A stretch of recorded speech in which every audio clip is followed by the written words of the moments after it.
Hi everyone, welcome back to Phone Transformer. In today's video, I'll show you how to disable WhatsApp call recording on Android and explain a simple way to keep your chats and calls more private. Now let's get started. Step 1, open WhatsApp on your mobile device.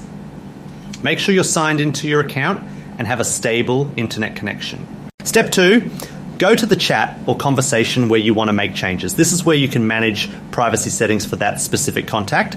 Step 3, tap the 3 dots in the top right corner of your screen. This will open a menu with different options related to your chat.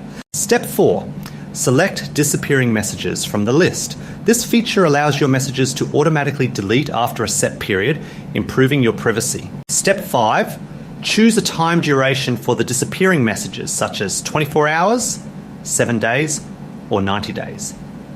This ensures messages and call details are removed automatically after the selected time. Keep in mind, WhatsApp itself does not have a built-in call recording feature, so there's no direct setting to disable call recording. However, using disappearing messages helps protect your privacy and prevents others from saving or accessing your call details. Thanks for watching. Don't forget to subscribe to Phone Transformer for more helpful Android tips and privacy guides.